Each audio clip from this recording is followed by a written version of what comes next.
When I first moved into my new house, I thought I had finally found peace. The neighborhood was quiet, the house was modest but comfortable, and everything felt normal.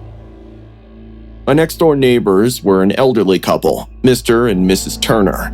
Mr. Turner was a tall, thin man with sunken cheeks and sharp eyes. His wife, Judy, was always in a wheelchair, sitting on their porch like a statue. She never moved, never blinked.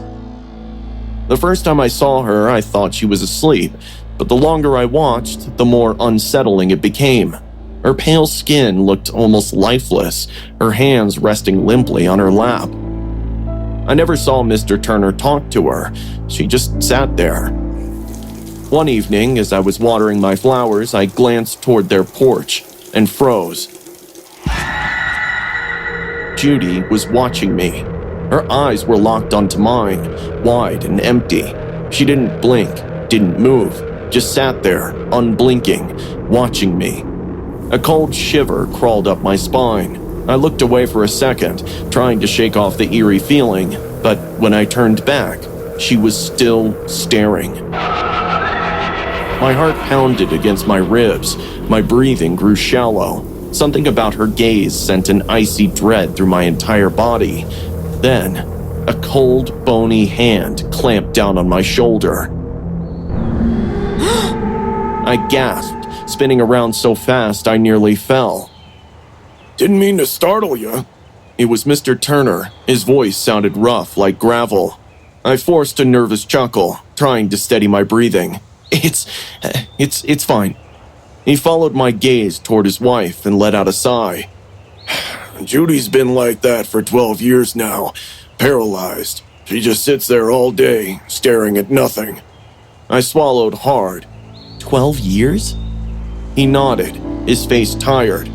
Doctors say there's nothing we can do, but she's harmless, just lost in her own world. I nodded, but the unease in my gut didn't go away. That night, as I lay in bed, I couldn't stop thinking about her. The way she sat so still, how her gaze never wavered. I told myself I was overreacting. Then, knock, knock, knock. I sat up, my heart leaping into my throat. The clock on my nightstand read 1:03 a.m. I held my breath, listening. Knock, knock, knock. My pulse pounded in my ears as I slipped out of bed and crept toward the window. I pushed the curtain aside and peered down at my front door, and my stomach dropped. Judy was standing there, not in her wheelchair, standing. Her frail body was hunched, her head tilted slightly to the side. The porch light cast deep shadows over her face, making her look even more unnatural. I stepped back, my breath caught in my throat. No, this isn't possible. Summoning every ounce of courage I had, I rushed downstairs and threw open the door. The porch was empty. She was gone. A heavy silence settled over the night. The only sound was my own ragged breathing. I slammed the door shut and locked it, my mind racing. The next morning, I confronted Mr. Turner. "Mr. Turner?" I said cautiously. Did Judy come to my house last night?" His expression darkened instantly. His eyes narrowed. "That's not funny," he snapped. "My wife can't move. She hasn't moved a muscle in over a decade. What kind of sick joke is this?" "I swear I saw her," I insisted. "She was standing at my door." His face twisted with anger. "Don't you ever say that again." I backed away, unsure of what to say. Either I was losing my mind or something was terribly wrong. That night, I couldn't sleep. Every time I closed my eyes, I saw Judy's lifeless stare. Then, at around 2 a.m., laughter.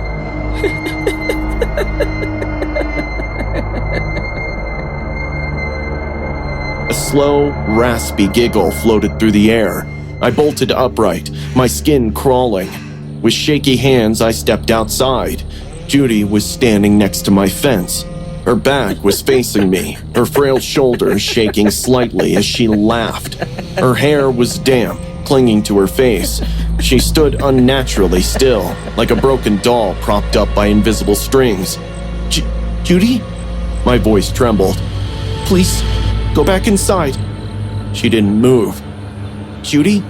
Suddenly, she twisted her head all the way around without turning her body. Her face was a nightmare. Her pale skin sagged unnaturally. Her mouth stretched into a wide, grotesque grin. Her eyes, wide, bloodshot, and soulless, locked onto mine. Her lips trembled as she let out another hoarse, choking laugh.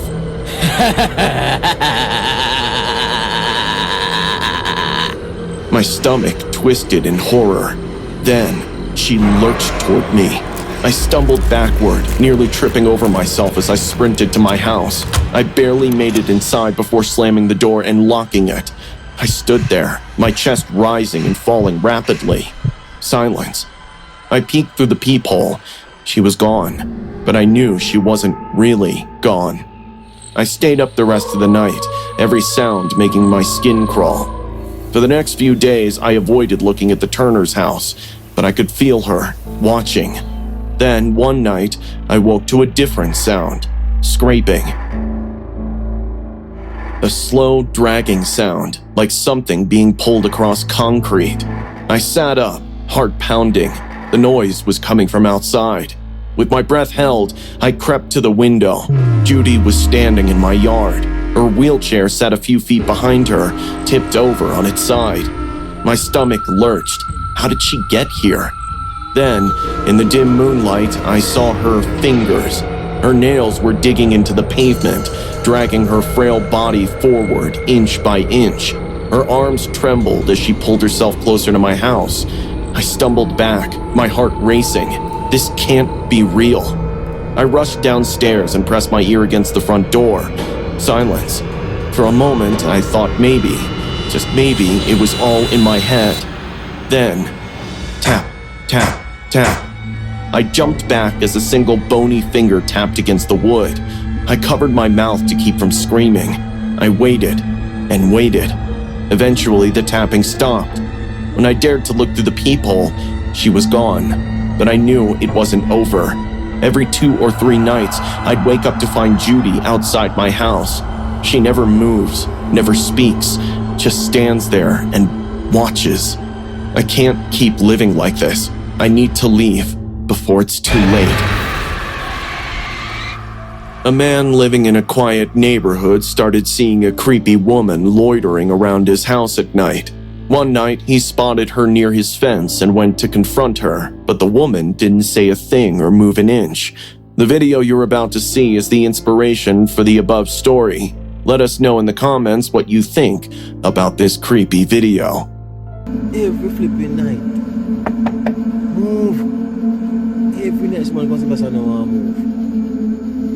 Like she's sick in her head. You know? I don't touch her, you know? Hey.